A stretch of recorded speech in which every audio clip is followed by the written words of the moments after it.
Once upon a time, in the far west of the African kingdom was a small village called DUGBE. The god of farming, Oko, blessed DUGBE with rich crops like yam, cassava, vegetables, assorted fruits, and abundant natural resources like silver, salt, and iron. JAGODU, a neighboring village, wasn't as lucky with its soils.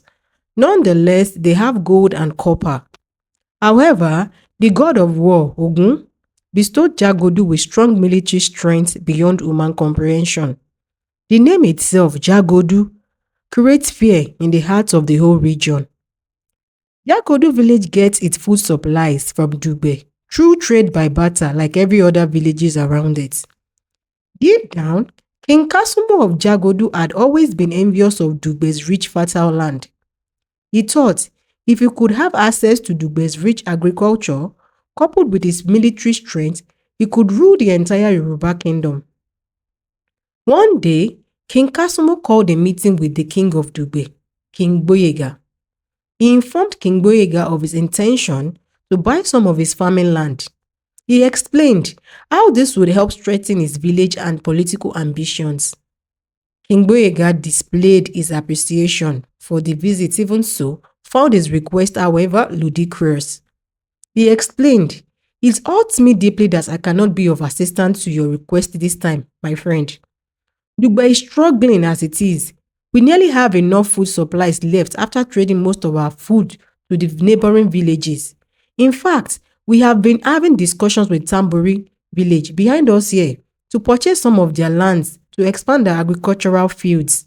However, we are yet to come to terms. Perhaps by the next moon, it should be sorted out."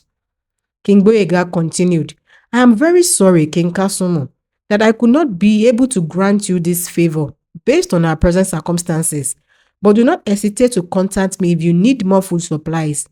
In fact, I will ensure your next order will be doubled henceforth." King Kasumu's ego was hurt by this refusal. He can be very cunning and deceitful. With a wide smile on his face, he said, "I understand. I appreciate your kind words. Increasing our supplies is also a win for me. I should take my leave now." They exchanged goodbyes. King Kasumu left for Jagodu. DISU Bankole is a respected farmer in Dugbe. He is known for his green thumbs. Everything he touched multiplied. DISU has a wife and 7 children. King GBOYEGA chose DISU specifically to train the Dugbe youth to become farmers. The next moon, the king summoned DISU to the palace. He was instructed to lead the Tambori land sales. Unfortunately, King Kasumu had deployed his soldiers to disrupt the meeting. DISU was captured. The Tambori villagers were warned to avoid future land trades with Dugbe.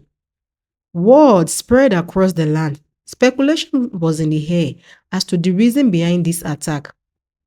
DISU was brought before King Kasumu. King Kasumu said to DISU, "Please have a seat." DISU politely did.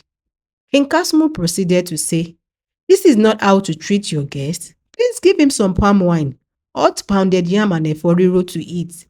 DISU respectfully declined, but the king responded, "DISU, you are a very rude young man. You know it is disrespectful in the Yoruba culture to turn down food offered to you by your elders.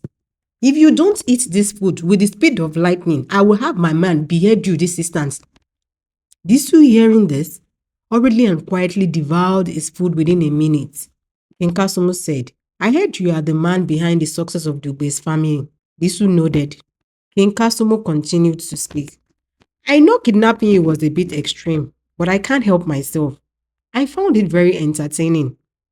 Anyways, the reason they brought you here is to make sure you use those your magic green thumbs on our soils.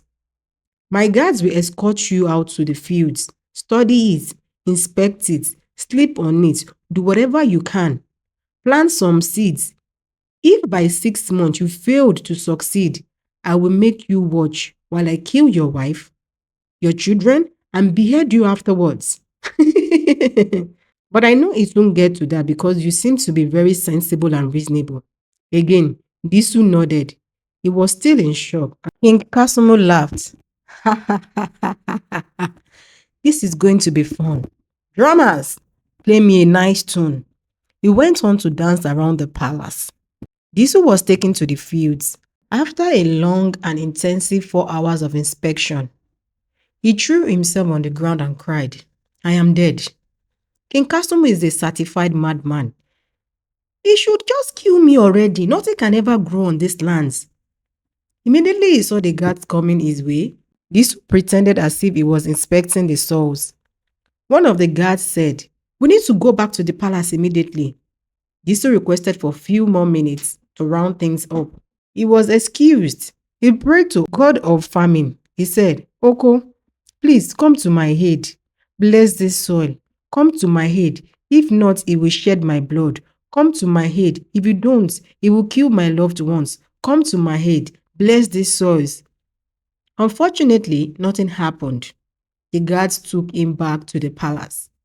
Back in DUGBE, DISU's family were worried sick about his safety. His wife, Lolade, visited King GBOYEGA to intervene in this situation. King GBOYEGA promised to handle it in a peaceful manner as soon as he was able to get a message through to King Kasumu. DISU worked on the soil with the help of the JAGODU military men for over 2 weeks. Sadly, not one of the planted seeds sprouted. King Kasumu was getting impatient. He said, I know what you are doing. Do you think I was joking? Do you think I won't attack DUGBE and destroy everyone? DISU replied, my king, it is not so. The soils are too dry. We have added fertilizers. I have worked on the irrigation. I have done all I could. But it's like the soils are cursed. King Kasumu screamed. He said, repeat that again and I'll have your generation erased. Which land is cursed? How dare you insult me in my own land? You this peasant farmer. How dare you? DISU hastily prostrated and said, please be merciful, my king. I didn't mean to offend you. I should have used a better term. I'm just a foolish peasant farmer. Please show mercy. King Kasumu said, I have an idea. He requested his drummers to play a song for DISU to dance. DISU hesitated but thought about the repercussions. He began to dance sluggishly. All tears streamed down his face. He thought, what have I done to deserve this kind of humiliation? In my next life, I won't be a nobody. King Kasumu was enjoying every bit of this show. After a while, he called out to a maid to bring him palm wine. When she brought it to him, he said, hey, you stupid witch, drink some of it. I know you people have been trying to kill me. The maid was obviously nervous. She was so shaky that the palm wine cup slipped off her hands. King Kasumu kicked her in the stomach. In addition, he ordered his guards to lock her up with his dogs for a month. He said, feed her the same food you feed those dogs. I am King Kasumu, your worst nightmare. Take her away. The poor maid was filled with melancholy. She was dragged out of the palace by the guards. DISU watched in horror. He thought about his own fate in months to come. 2 months went by. King GBOYEGA of DUGBE came to Tamburi with his aides. He appealed King Kasumu to release DISU. In return, he will increase his village supplies tenfold. King Kasumu responded, GBOYEGA, how dare you come to my palace and order me around? If you have a problem with me, let's meet at the battlefield. I will crush you and your entire village like a toothpick. King GBOYEGA replied, I didn't come here for war. You know, Oko, the god of famine, forbids the spilling of blood on our lands. That's how our soil have been producing rapidly. War isn't part of our culture. We are peaceful farmers. King Kasumu replied, you know I love to spill blood. Ogun, the god of war, is my ancestor. War is my way of life. Your plea is too exigent for me to grant. If you had been reasonable in the first place and had accepted my offer, we wouldn't have been in this situation. If anything happened to DISU, it is your fault. Scratch my back, I scratch your back. But no, this is my payback. King GBOYEGA thought, this man is very unstable. He saw no reason to continue the conversation. He requested a private meeting with DISU. King Kasumu declined. He said, whatever you want to say it to my face, or do you want to steal my crown? King GBOYEGA said out loud, okay, DISU, your wife and children sent their greetings. They are being taken care of by my men. Have no fear. They cannot wait to reunite with you soon. Disu tried to hide his emotions, but he couldn't resist. He ran out of the palace. He ran for a long time until he couldn't. He wept profusely for a very, very long time. 3 months went by. All Disu's hard work was in vain. The seeds just won't grow. Disu was frustrated at this point. In his mind, he is a dead man walking.